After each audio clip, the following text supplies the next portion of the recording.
Hi everyone. I thought I'd answer some more of your questions and read back weird messages. Be sure to check the description and go to specific questions if needed. How do you feel about same-sex marriage being legal in all 50 states in the USA? I'd say it's about time. We are all equal, so everyone deserves the same rights as everyone else. It's shocking to me that love was something that was illegal for so long. I'm a lesbian and I'm not out to my parents. My dad's very homophobic and my mom doesn't understand how important it is to come out. How can I come out to them? This can be very difficult, telling your parents. If you feel as though something negative will come if you tell them, then it will greatly help if you have a backup plan, like staying with a friend.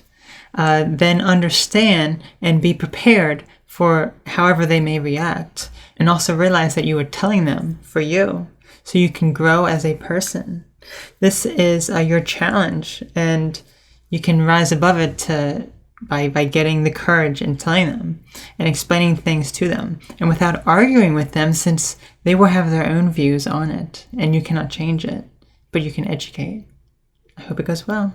Would you be interested in a trans woman, or are you into just cis women? It's not really important.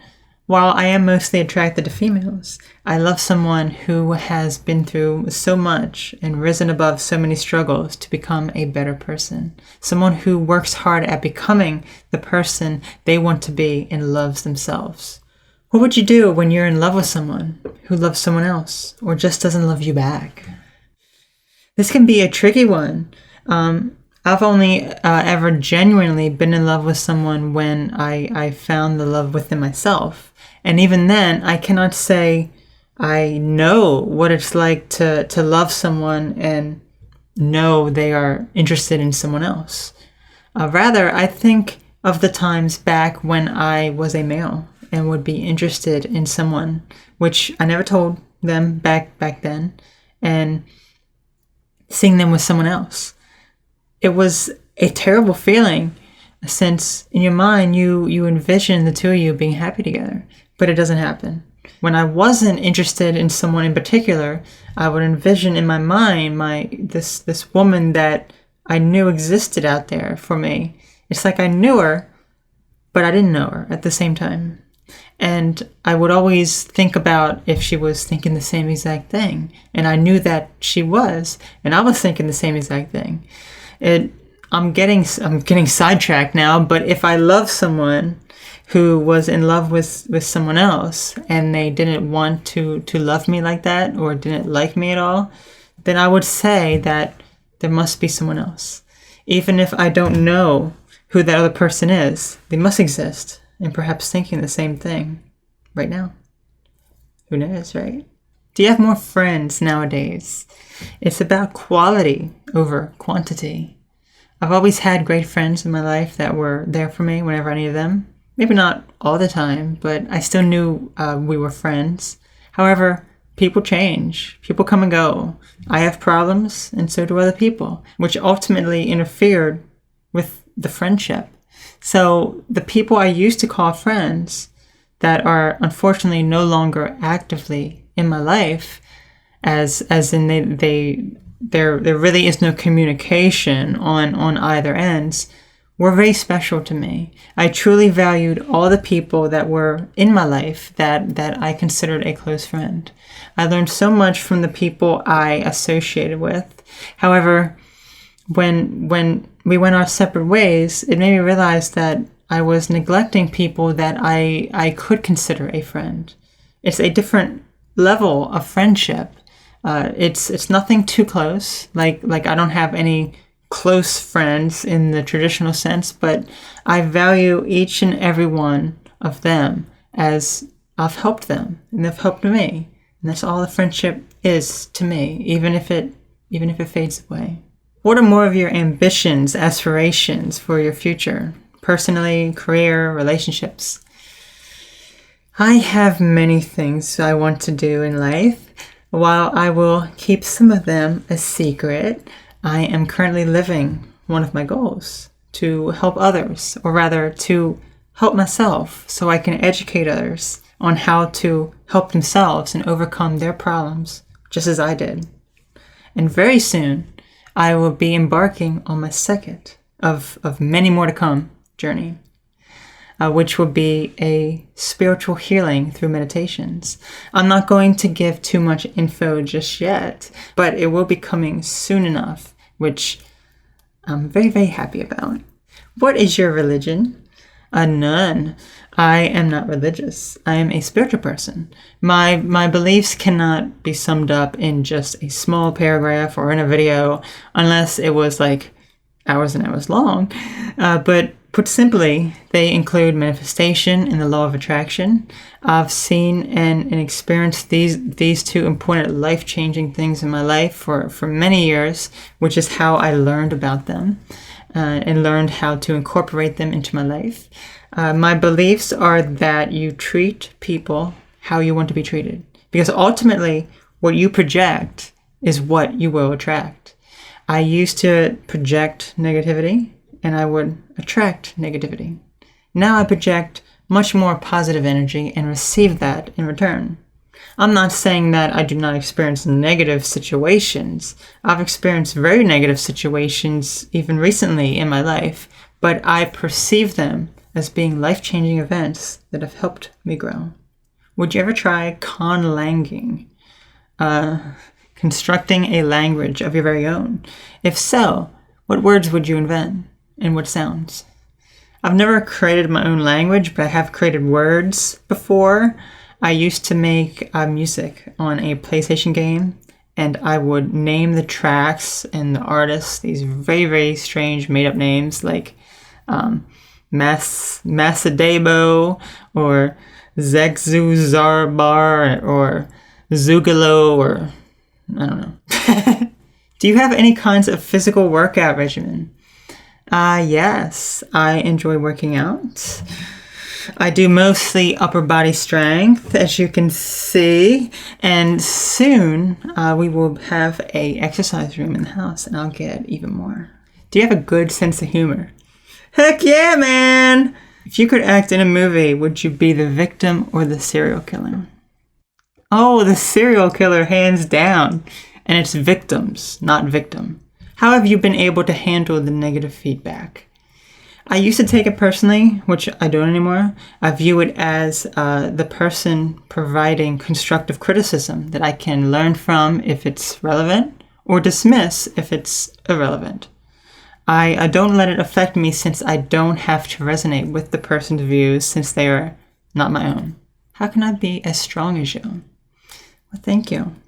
Being a strong person has to do with your mindset. Being a strong person is doing the things you want to do and making progress with loving yourself and achieving your goals. It's about pushing through without giving up and learning from the negative experiences and mistakes you've made and faced. So that may be the best place to start. Look at your past. Look at what you've been through. Look at the mistakes that you make that are in your life now and grow from them. Learn from them. Have you ever self-harmed? How did you cope? I absolutely have. This was back when I hated myself. I would cut myself to release the negative way of thinking and hatred I had towards myself. It was mostly due to being all alone and feeling hopeless. I felt so alone and like there was no one I could relate to. When I began working on myself, I learned to love and respect myself, which not only released these negative ideas, but made me realize that cutting myself was unhealthy for my body. I don't want to hurt myself. I don't want to harm myself. I don't want to do my body any harm. Currently, I still have some of those ideas of being all alone from time to time, especially when I'm isolated and when there is no one to talk to. But I manage it so much more efficiently now. Are people with antisocial personality disorder guaranteed to be evil, or is there a fix?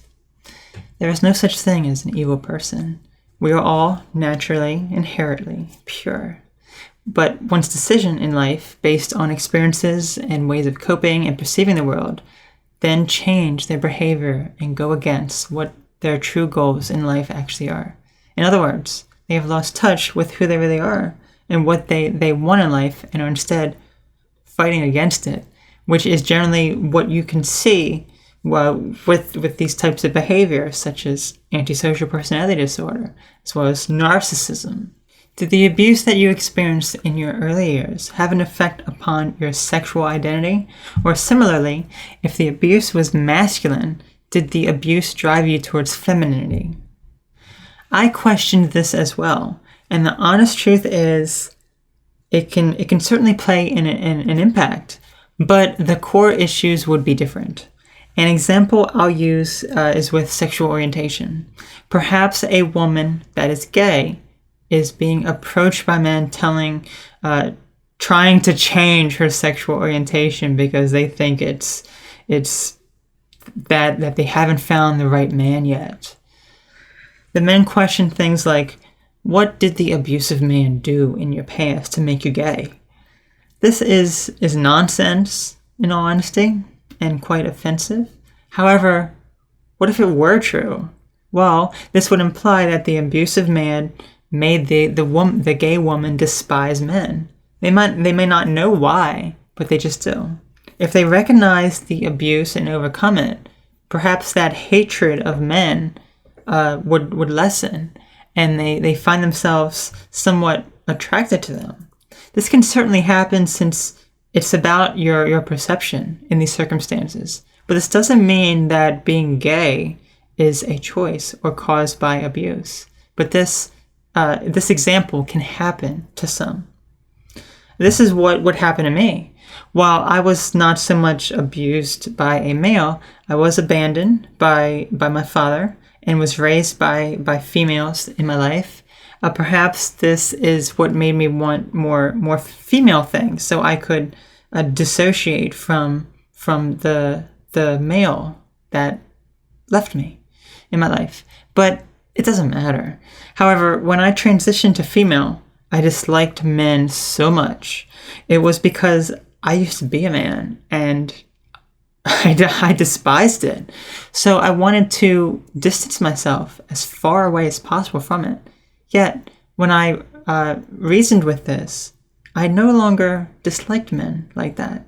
Rather, while I'm not interested in them as I am females, the idea is not one that is like the grossest thing ever, since love is not a gross thing, like I used to think.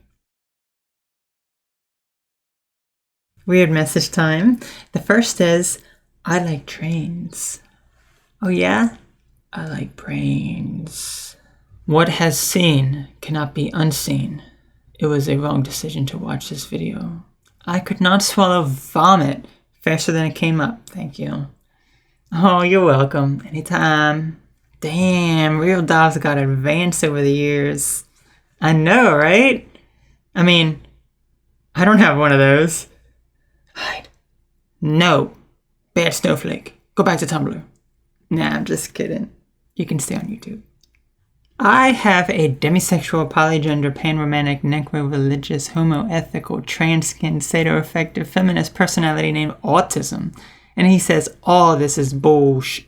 If you close your eyes, you hear Michael Jackson talking about borderline personality disorder.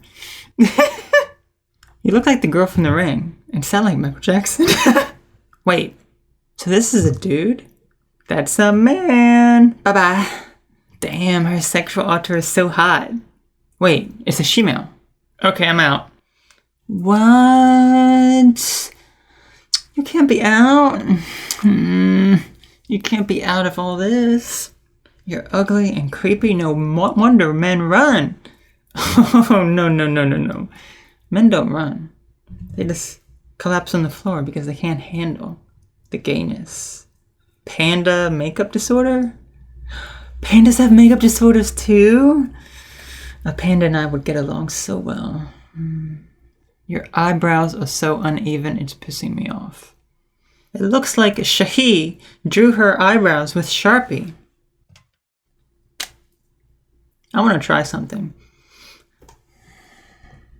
Ready?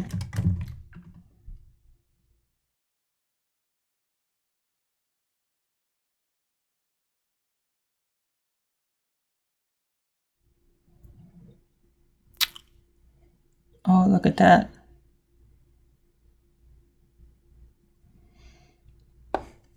You spot the difference? I'm gonna try the other one now.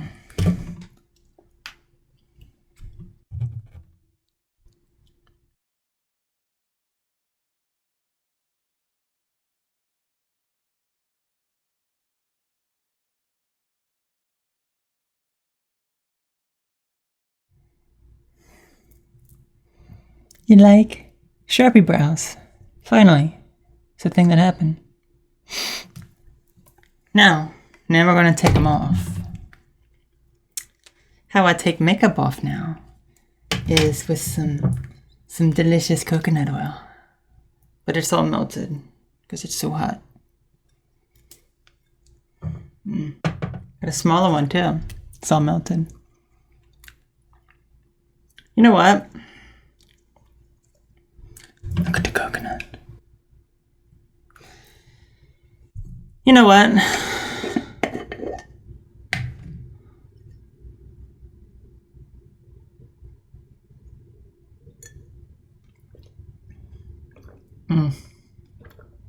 Some good coconut.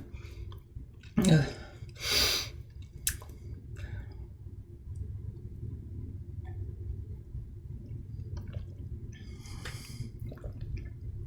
Some very good coconut.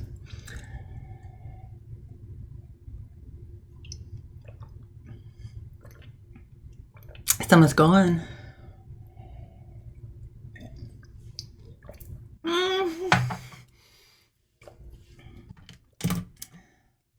That was some delicious coconut.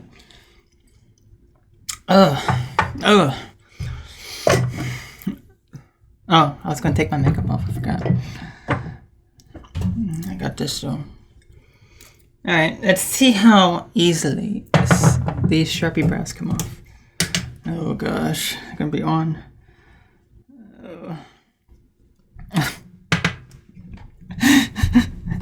I don't wanna.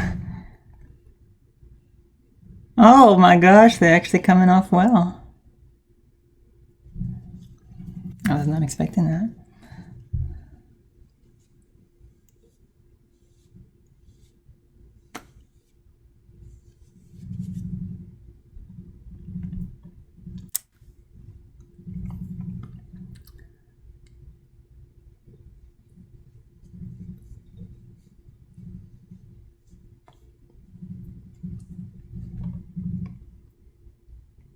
So, that was the Sharpie brow experiment. No more Sharpie brow comments ever. Ever. So, that's all for now and all for the Sharpie brows. I'm going to draw these back on with the Sharpie. Thanks for watching. There's too much coconut oil. Oh, I drank this whole thing. No, 33 servings.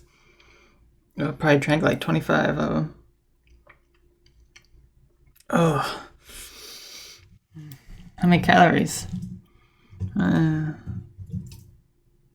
that was just 3,000 calories.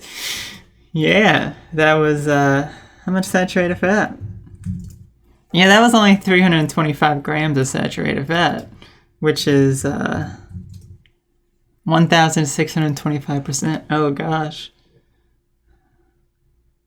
I think I'm doomed. Too much fat.